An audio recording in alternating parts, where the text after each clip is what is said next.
Good morning, everyone, or good afternoon from wherever you are tuning in from. I'm Emma Liz, health coach for helpers who are stressed, worn out, and exhausted, and help you go from feeling that way to motivated, energized, and reconnected to your purpose.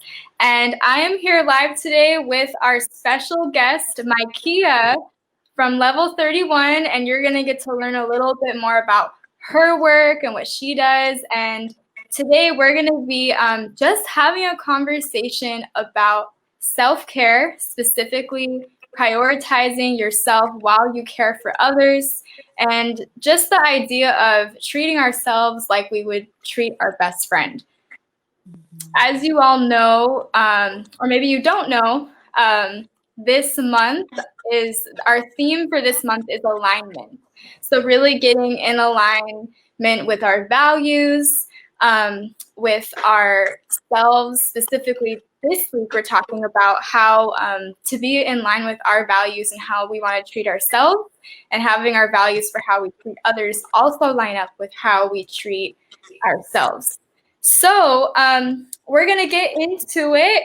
But before we get started with the content, we'd just love to know where you are tuning in from, whether you are watching the live or you are watching the recording. Just go ahead and comment in the chat where you are tuning in from in the world today.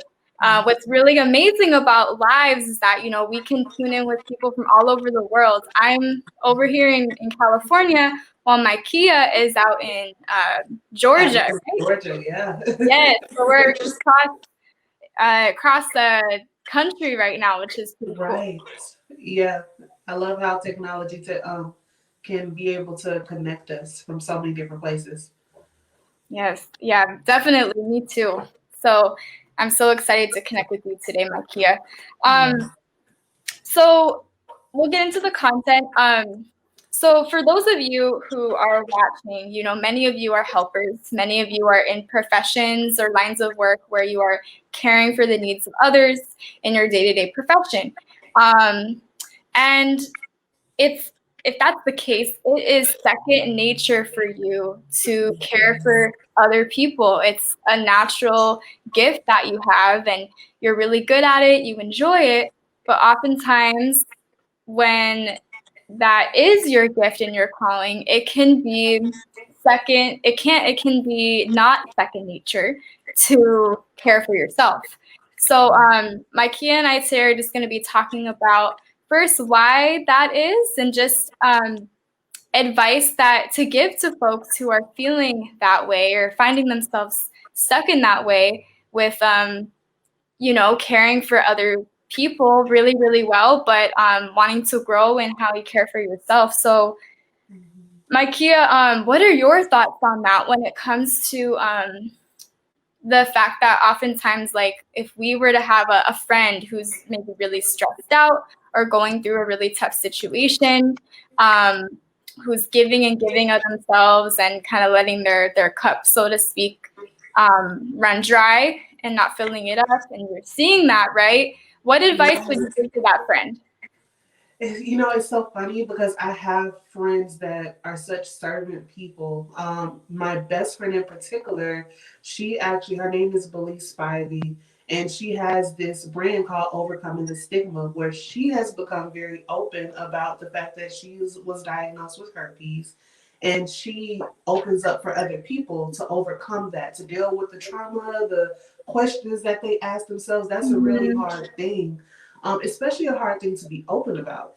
So quite frankly, like there's often times that I'm listening to her over the course of she's been doing that for so many years. And there's been several times I will listen to her and would be in tune and thinking like, I should be praying for her or asking her how she's doing. How does she feel? Because some of these people may be dealing with all kind of traumatic thoughts and saying all kind of things.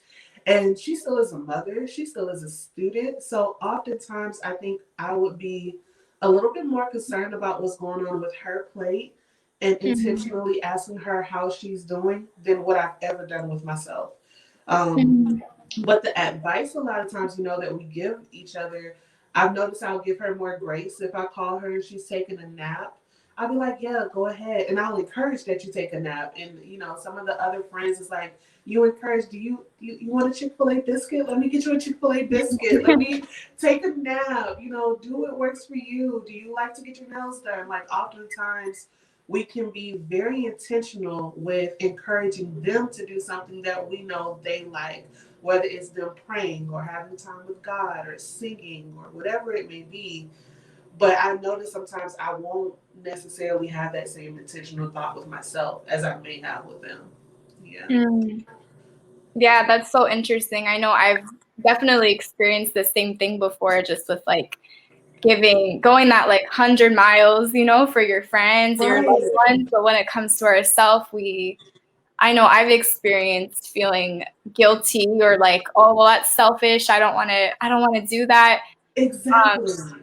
what do you think is like the reason maybe for us individually when we are having those thoughts of like, oh, I don't want to care for myself in that way, or I don't like, we don't think about it. We just don't always We think about don't.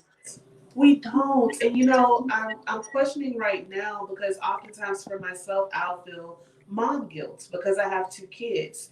And the to-do list that I have never ends. And it's interesting because you really do have to take a break. You have to step outside of whatever is your day-to-day task because the to-do list is not going to get done for you to be able to take time for yourself. It's never a moment where it's like you're done with everything, go have a bubble bath. Never. You it. literally have to like pause the day and just let the world crash and burn if needed. I'm going to pause the day and take at least 5 minutes for myself. And the world doesn't crash and burn when you do it, but it's so counterintuitive. And Mhm. somehow I know I've had to like work past that mom guilt to be able to do it. But after we do, we're so much better. But I think it's something about being nurturers, something about feeling like you're supposed to be selfless. And I think some Mhm. people assume that if you are doing something for yourself, then you're being selfish, as if we can do for everybody else, but you shouldn't do for yourself, as if there's a Mhm. stigma with taking time for yourself. And I'm not sure where we So, got that from. I wonder if it's a thing on women. I'm curious if men go through the same thing. But mhm. somewhere we've picked up that, you need to be always doing for everyone else, nurturing everyone else, selflessly giving to everyone else. But somehow when you put yourself on a pedestal, I've even had people look at me crazy like, what do you mean this your off day? You're sending your children to daycare. Yes, I'm sending my children to Mhm. daycare. I need to. I need That's so good to. you do that. Yeah, but somehow it's a thing and you really have to push against it. And when you do, you feel so much better, but it's very counterintuitive.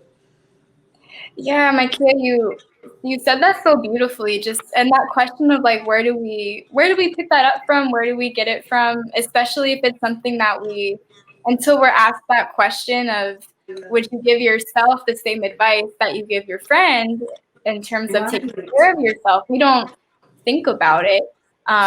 So that's probably a whole nother topic, or someone probably wrote a book on that somewhere, right? Right. With like, Right. where do we pick up these beliefs? But they're these underlying beliefs that don't always line up with our values. I mean, Right. we'll say that, oh, or we can use I statements like, I value self-care, I value eating healthy, or I value getting enough sleep. If we say these things are important to us, but Yes. don't have our actions line up with it, because our actions ultimately are going to reflect what we prioritize in life. Um, Right. but sometimes just because we're not prioritizing something doesn't mean we don't value it. Um, Right. so it's really like, how do we shift back into this, alignment with our values lining up with our actions, and with just treating ourselves how we want to be treated and deserve to be treated, Right. especially for helpers who are in the world living out this incredible work of caring for others, putting others before themselves the majority of the time, and can get Exactly. to that. You know what? what you said, it really has me reflecting because I'm realizing how just the intention that we have to have behind it, probably intentional enough to put it in our planner, for the day Mhm. when we're planning out our week, to put some time in, to schedule that time in, whether you are having a morning routine where you sacrifice and get up an hour earlier, but you do it because you know that's your alone time. Mhm. But I'm realizing we have to be intentional because even though it may be priority for us, it's very hard to get outside of the autopilot of our day to day lives.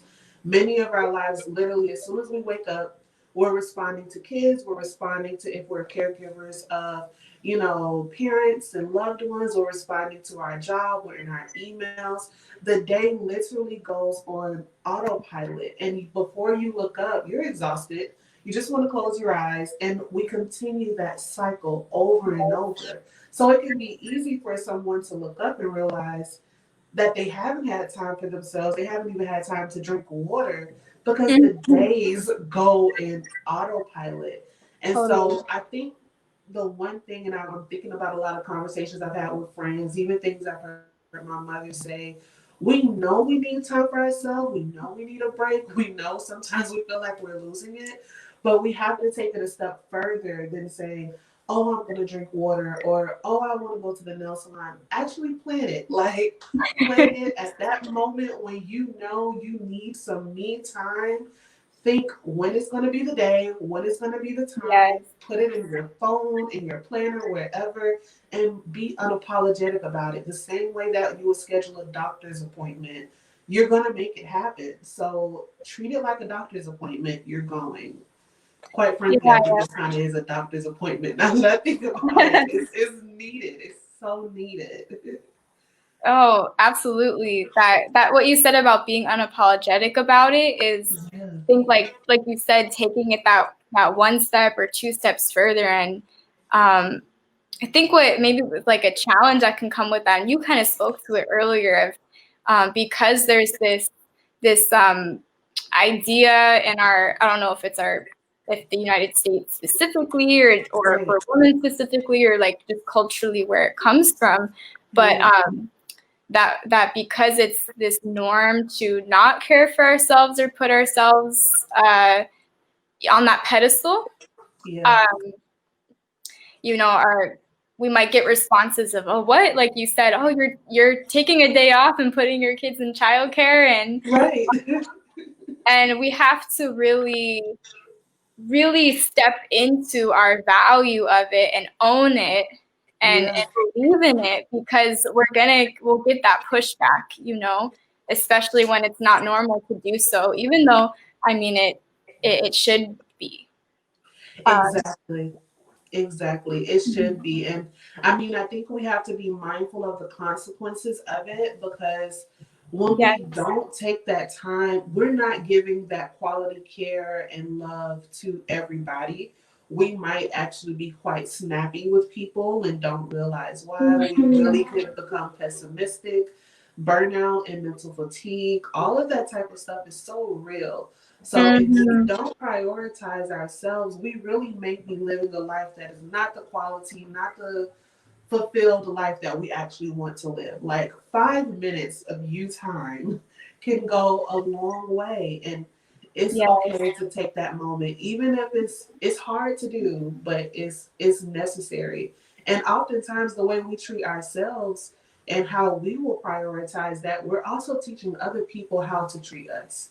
And so if we for are sure. not prioritizing it, then why should they? We can't just wait and hope that somebody else will say, I've planned the day for you, you go on about your way. No, you have to show people how to treat you. And one of the things that I Mhm, also realize is I'm also teaching my daughter how to treat herself. And it's mm, interesting, me learning self care, a lot of it has been reflective of just being a mom and the things that I want her to be able to do for herself, and how I want her to prioritize herself, and how I want her to focus on her journey of growing and all of those type of things. So there has been times where, I'll sit up there and I want to do my nails and I'm like, baby girl, do you want to do yours too? And it'll uh, start off as me trying to do it for her, but it Uh-huh. ends up showing me how important it was for me. So it's interesting if I was able to take time for them. I have two kids. If I was able to take time for them and be like, you know what, let's get y'all some ice cream and let's let y'all paint. If I can find that time to do that for them, I can find that time for me. And so it's interesting how just wanting to make sure that they know to take time for themselves, it's made me realize, well, you're going to have to show them by example as well that you do it also. Yeah. Yeah. Yeah, that's beautiful, Mykeia. Thank you for sharing that. I mean, it's taking it even a level deeper of not just ourselves, but the impact it has on others, setting that Yeah. example for our children, for loved ones, and just modeling what we Yeah. hope others will live out in their lives too. I want to Right. go back to the idea of self-care being selfish and Right. where we get that from. I want to ask those who are watching. I do see there's someone watching right now, and so this is a question to you specifically as we're live, and then also for anybody who is watching the replay. Have you ever felt that self-care is selfish? And how has that been experienced for you, or why do you think you're having those thoughts? What makes you feel like it's selfish? Would love to start a conversation with you on that, and if you are open to it, you can comment in the chat what for you has you think made you have that thought of or belief that self-care is selfish. And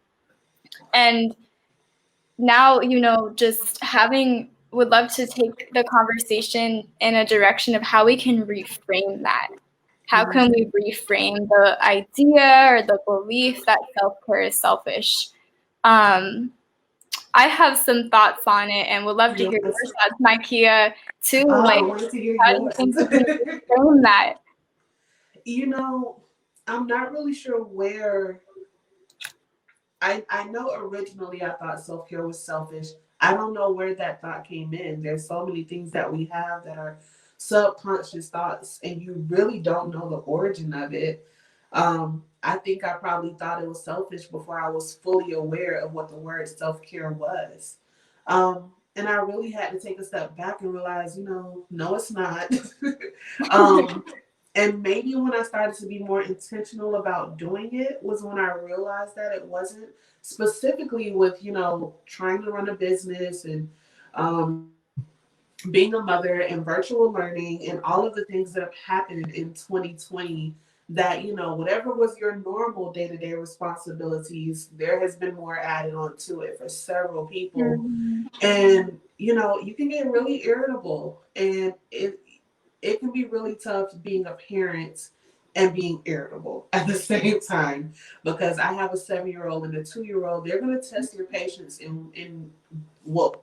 They're just going to test your patience. They're going to do some That's things. right. You're going to be looking at the miniature version of you, and it's like, I don't know how to handle this. And so for me, when I realized those moments when I took a step back, because I've had times where I've woken up in the morning, needed to get virtual learning done for my daughter, and it literally was a day that felt so overwhelming that I literally, when it came down to like writing a typical to-do list, I needed to write a to-do list as, I can't believe I'm saying this out loud. It's kind of crazy.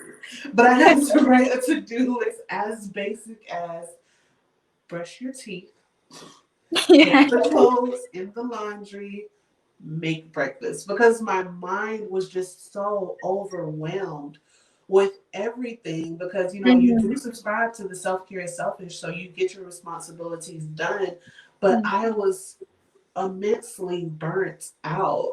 And on those days when I realized I had to tell myself just the basics, like I really had to get Mhm. ABCs, one, two, threes with myself, when I took a moment to just like, okay, I need a timeout. And I've literally told my kids that before. Mommy needs a timeout because I don't have, the Yeah. same patience. When I come back, I feel so much better, and I'm able to enjoy them and cherish them a whole lot differently and be in the moment. Mm-hmm. So it has made me realize, it's honestly, it's community service, in my opinion, in terms of what self-care is, Wow. because Mm-hmm. you're actually able to come back and serve once you do that. Taking that time for yourself, it has an impact on everybody you come in contact with. Whether you're able to give a friendly hello as you're walking through Publix, or whether you're actually able to have that extra energy to go run outside and play with your kids. Like, it really Yeah. does benefit everyone who comes into contact with you. So I had to reframe it in my mind. I don't know where the self-care is selfish came from in my head, but I know I did intentionally have to tell myself self-care is community service. I've never heard someone phrase it that way before. Self-care is community service. That's amazing. Like someone needs to like, quote that and put it all over Instagram or something like that. Right. That's great. Exactly. What do you think? Because you were mentioning that there was a point in time where you were just burnt out. Yeah. What do you think helped you transition out of that? Oh, Or maybe, I mean, we also have moments too when we're in it. So not to say that we're yeah.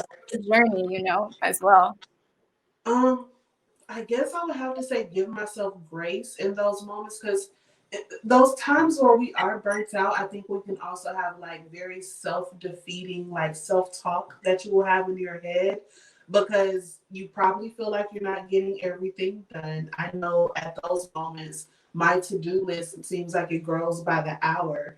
And so I might have gotten something done, but there's like, you got 2 things done, 3 things got added. So in those moments, it is challenging to get through because you have to be so aware of your thoughts. But I've learned to really confront those thoughts, like to really monitor them, to be aware of them, to acknowledge them. I used to not acknowledge anything. I used to just Mm, keep going.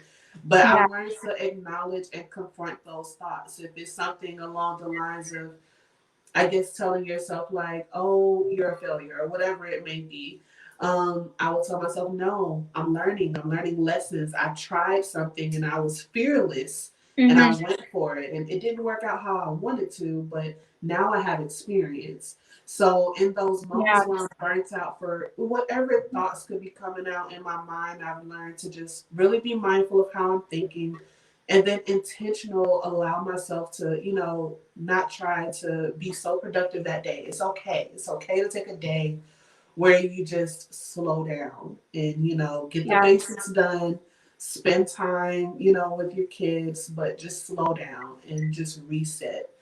And so it's not necessarily like a systematic thing that I do, but I know if I realize I'm just that burnt out, I've learned to allow myself to slow down, because I've had other times where I didn't, and I've had the consequences. mm, My younger self I would keep going and keep going, and I have hit a brick wall. And so I yeah, don't ever want to experience that again. Yeah. yeah. I'm with you on that. Also, Yeah. I mean, yeah, like, and you said too, something you said about productivity reminded me that there's also this idea that rest is not productive, Right. and but it so is. It's a different. We can be productive in many different ways, and Yes. resting is just as productive as working, or as serving. We need that time Yes. so that we can continue doing the work that we're doing in the world. Um, Yes. Very I valuable. Yeah, I was reflecting on, where did I get that idea that self-care is selfish? Right. One of Where your have I gotten books. that? And the what I thought of was, I don't remember where it came from, but there was that, I don't know if it was a meme or a video going around of that. There's that lady who was like the treat yourself lady, the treat yourself. You talking about the girl singing at the beach? I think so. It Yeah, was a her video that song. went viral, and then there was Yeah. all of this talk about, and then from there it came like hashtag treat yourself and all that, Right.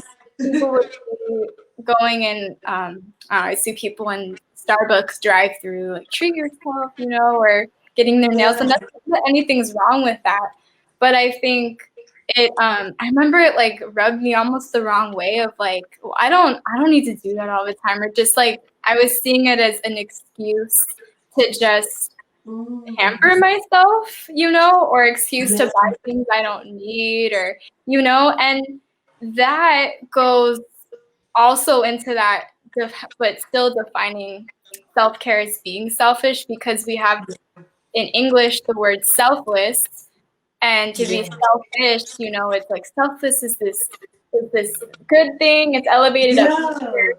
So, the opposite must be being selfish. So, if I'm not being selfish, if I'm not being selfless, I am and being selfish, I'm doing something bad. I'm doing something morally wrong. And I think that's where I got it. And I was definitely living that out on autopilot, for Yeah. many, many years, working in like the nonprofit field, and just not being mindful. And that's the beautiful thing about mindfulness, is that once Yes. we start practicing being more aware, it becomes easier. Yes. But Yes. yeah, I mean, I definitely hit like a brick wall type of moment too, in my work in the nonprofit field, where I really woke. I was like a wake up moment experience. There's some issues with my health that started happening, and I had to really just step back a lot and shift so many of my mindsets and be like, hey, something has to change, because this is not working. And that's part of how my health coaching practice developed, for helpers, because there is just this idea that self-care is selfish, and is that much more of a belief within those fields of the helping professions, and for Yes. all of everyone who kind of identifies with that helper servant hearted type of spirit. Yes. Oh my God, you really have me reflecting because as you mentioned with the word self, I was thinking back to like, childhood time, Mhm. teenage years, young adult years. A lot of times when there's a moment of conflict, anything around the word self, I can't think of any time where there's been a sentence or a phrase or something that anybody would say using the word self that was positive. And like what I mean, for example, is if you had a conflict, you might hear somebody say something, you're always thinking about yourself. Or, there's other people, not just you. Like a lot of times there's conflicts that'll come around where there is some enforcement that you can't always just be thinking about yourself. And maybe somewhere along the time of, from childhood, teenage years, and young adult years of, I've heard those conversations with other people or with yourself that maybe that's how we picked it up. But on the other hand, people who were, leaders and mentors and doing nonprofit, those are noble. Anytime that, Mhm. we're doing something for others, and granted, it truly is noble. By all means, it's noble. However, there definitely is a pedestal that you only hear when somebody's doing for somebody else. But there's not a pedestal when you're doing for yourself.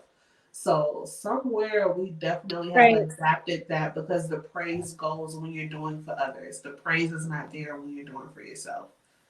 So it's Definitely. criticism there. This gets me thinking, and this is like another kind of a tangent, but it's related. It gets me thinking on Yeah. how, like other languages, how the wording of selfish or selfless is, and if it has that same type of connotation, because in English it's like, they're so closely related, and the same, Right. like very similar words, so it's easy to see them as opposites. I wonder if in other languages it's the same way, or if it's different. Yes.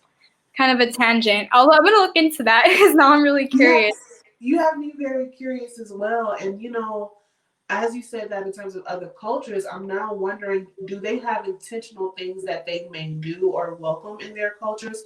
Such Hmm. as, I don't know if it's all Spanish countries, but a lot of people have heard about siestas in terms of, there will be a certain time of the day, like lunch hour, where everybody leaves work, leaves school, goes home and take a nap, Yes, like the and then siesta. they come Yeah. back and they're more productive. And I've even heard of some companies that, may have policies where people are off on Fridays and they've seen that, you know, their employees are more productive. I've even heard some people mentioning that due to coronavirus, some people being able to work from home, some companies have seen that some employees are more satisfied and more productive. So you do have, you know, some cultures, and I guess I'm referring to some companies that may be noticing a trend where, hey, if we go about this way of living, this way of productivity, there's a benefit. So I'm curious, is it an American thing? But America is also quite a grind, hustle, pull yourself up from the Totally. Yeah. scraps. Like we've been taught that, you know, since elementary days. So I'm very curious if it's an American thing. I have homework Yeah. now. Yeah, we'll both be looking into it probably, huh? I saw too, Barbara, I'm just seeing your comment. I don't know if you're still watching or maybe you'll see the replay later. But Barbara said that the power of modeling was really important to her growing up. I did not see the powerful, strong woman of my life taking time for self-care. And so, um, yes, Barbara, thank you so much for sharing that, because that goes back to Mykeia, what you were saying about being a model for your children and just that the power of, yeah, being that example and that model and that we really learn from modeling. I mean, we learn that in like for anyone who has studied psychology, just that the power of how we as children learn so many of our behaviors from our parents or our caregivers, guardians, and then we internalize those actions, whether we realize it or not. I mean, I know Yeah. I've had moments where, you know, we all learn things growing up in childhood that we Yeah. are not conscious to until we're actually just grown and you see like, Yeah. oh, why am I talking to my child or this child I'm watching in this way? Like, that's what my mom did. I don't want to do that. Yes. Or this is an example. Nothing That's against so you, mom, if true. you're watching this. Exactly. My mom manages to, hi mom, love you. But it's, and you know, I've heard quite a bit of people actually, some friends of mine that we've reflected on, you know, the things that we've watched our mothers and aunts do, just any of the women who were the caregivers for us. A lot of them we recall being very hardworking, definitely making sure that, you know, food was on the table, the house was maintained. Oftentimes we would even see them doing for others. I've seen my mother do for other people, other families several times, but Mhm. oftentimes we don't necessarily remember as much of them, you know, getting dolled up in the mirror or having some time where they're like, I'm just gonna go and relax. Like a lot of times we don't necessarily have those photographic images in our mind of our moms taking time to nurture themselves as much as we have that photographic image in our mind of remembering all the hard work that we've seen them do for other people. It's a lasting impression. And then once we become an adult and, you know, we're repeating the cycle and we're tired and we're like, what's going on? It's almost like having to remother yourself to a certain degree. You're so grateful for what you got from your mom, but you're also realizing, you know, for it to be sustainable, for me to reach these goals that I want to reach, I really have to figure out, you know, how to do it. And we have to remother ourselves. So, Wow, remother ourselves. yeah, That's it's interesting. I did not coin that. I saw somebody else say that before. I didn't coin it. That's somebody else. well, I you're did the put it first on your person I'm video. hearing it That from, is true. so Yes, not mine. no, thank you for sharing that though. That's really powerful, remothering ourselves. And you know, just as it's an idea to help like reframe the idea of self-care being selfish, I would encourage anybody to ask themselves, what is the what will the impact be if I don't take this time to care for myself? And just Right. reflecting on that, because asking ourselves that question can really help to reframe it and seeing that if I don't take this time to care for myself, what does that mean for my kids or for my community or for my coworkers, for the clients or the patients or the individuals that I'm working with? Um, yeah, just asking ourselves that, because that can help to take any of that feeling or that sense that it's selfish kind of out of the picture, because we start to realize that how we treat ourselves extends beyond ourselves. It does impact those around us. That's so valuable. Yes, that's true. You know, when you said it that way, it's making me think about when it comes down to like diet and health in terms of, Mhm. what we eat and us exercising. I believe more people have come to realize that if I'm healthy, then I can live a longer life and be present for my children and be here Sure. with my loved one and have energy to be able to run outside with my kids. And it's funny because how you eat, that's directly just you and your body, but people have come to Mhm. recognize that what I put in my mouth and how I exercise, it does impact other people. And truly, that self care, it could be looked at as a form of health, what you're pouring into yourself, the same way that our diet impacts other people. And we've come to receive that it does impact us being able to be a quality person and available to our loved ones. We could look at, our self care as that as well, because it is Mhm. our mental health. It's not our Yep. physical health as much, but it definitely is our mental health. Definitely. And even our, the way that we eat, our nutrition has a direct impact on our mental health too. Yeah. Just like the, I'm gonna throw a fun fact out there, but Good for it. there's a chemical that our brain produces, or it's a neurotransmitter, but chemical, to make it sound less technical. Right. Yeah, it's something I learned when I studied psychology. And so there's this chemical called serotonin that basically helps us feel happy, calm, relaxed, and have those like good feelings, and helps helps us just experience that good mental health. Right. 90% of serotonin is actually made in our gut, in our stomach, Interesting. right? So it's like Wow. there's a direct connection, and it's not something we're really taught. Right. We're taught that it's two separate things, that mind, like physical part and mental part, are separate, but they're very Right. much connected. Ooh. That is very interesting. For it to be your gut. So it really makes me wonder when it comes down to, some of the unhealthy things that we're eating, what that does. I know it makes you sluggish, quite Mhm. frankly. And I have noticed times where I'm eating way healthier foods. I have more energy and I actually am happier as well. So That's that's interesting. it. Yeah, you have me really thinking. So I'm glad you shared that. Yeah, of course. I'm actually gonna drop, and pulling it up. I'm gonna drop in the chat for everybody. Um, well, I'll probably have to drop it in the chat after the live, but it'll be there after the live, and anyone can access it. It's a free little one pager on 4 different foods that you can eat to fight stress that decreases inflammation. And inflammation and gut health are directly connected. So, and then so your mental health, it's all kind of one big part of one big system. So I will send that. I'll drop that in the chat so that anybody can access it. I pulled it up now. This is so on time because people are trying to do the new year, new me and healthy, weight loss goals. So this is so on time.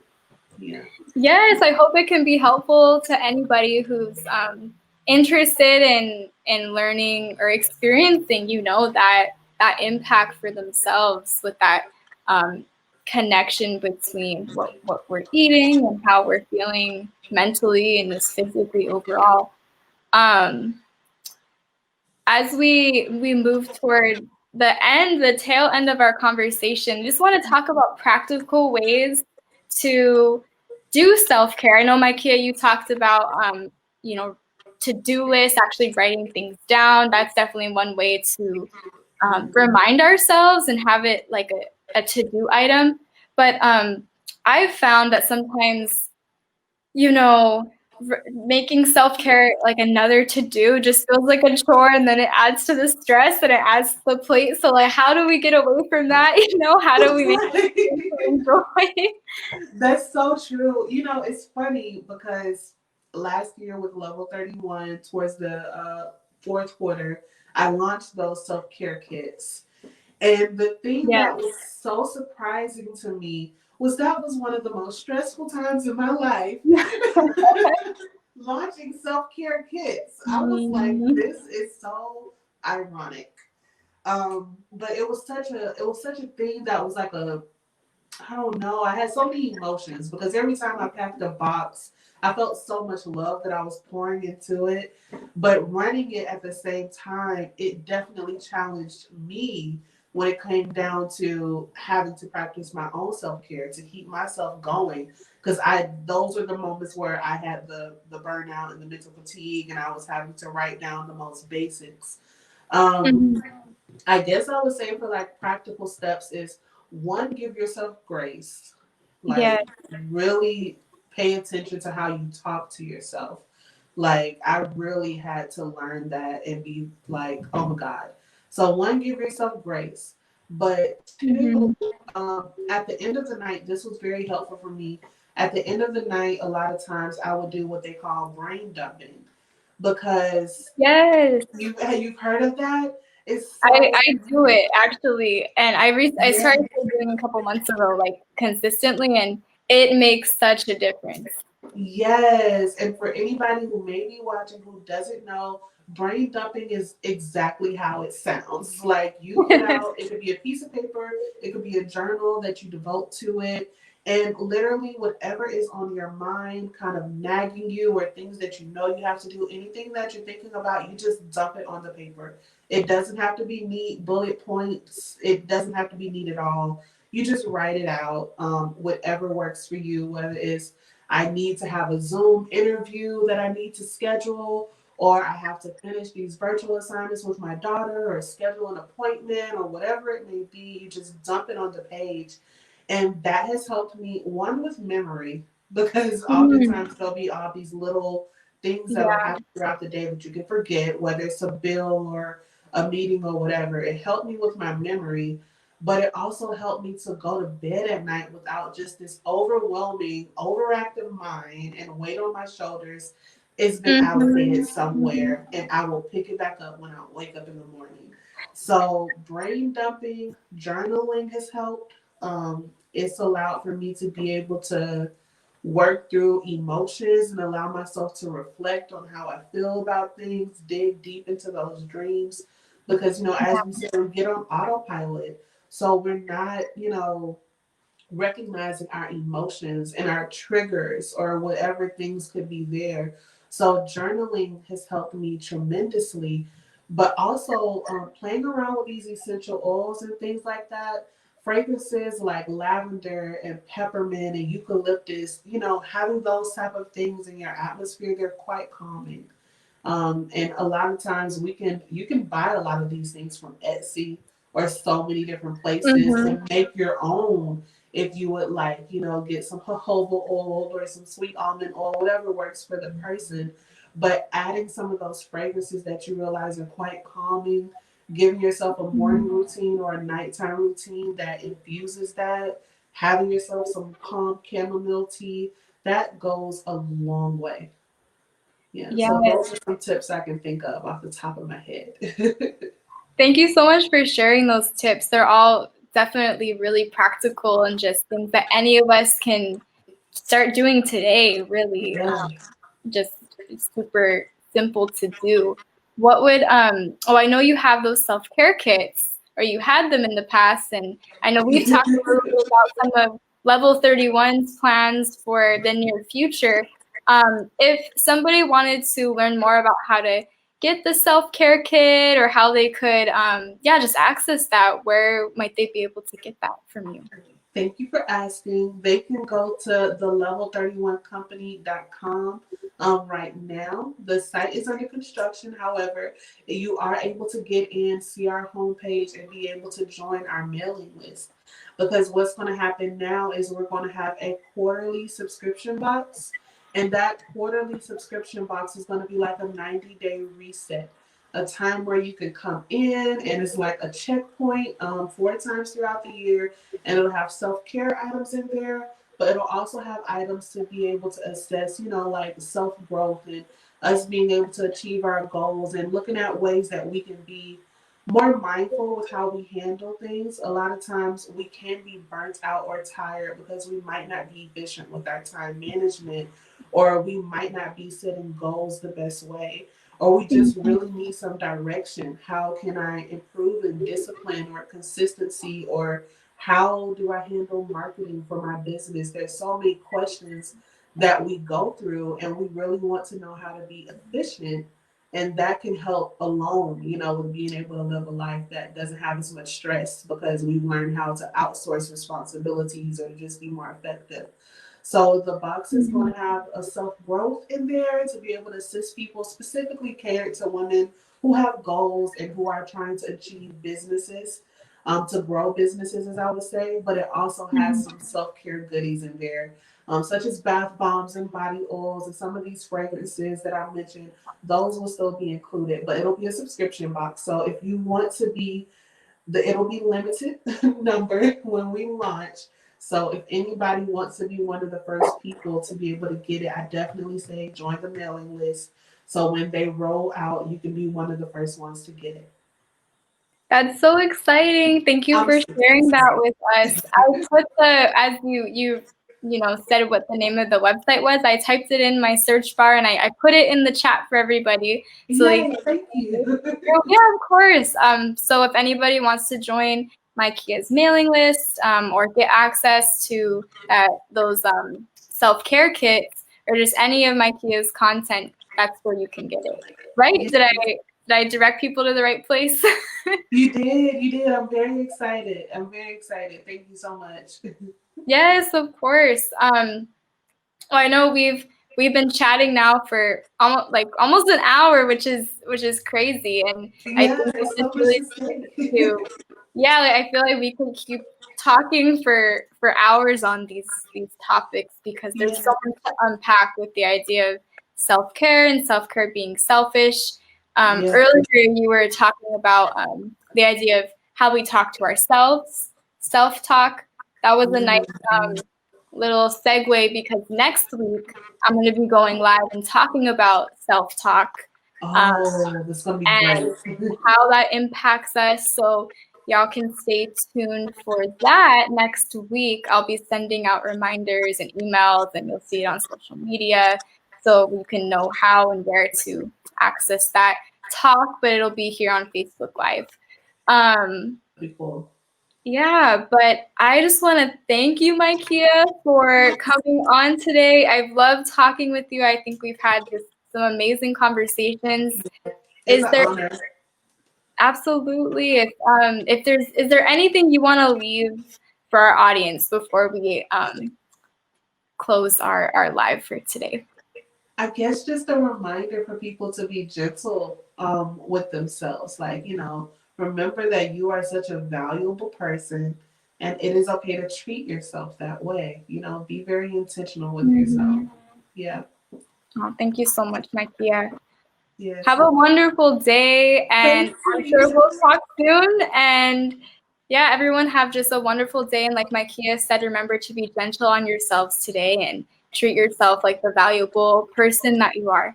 Take care, everyone. Thank you. See you later. Okay, see you. Bye. Bye.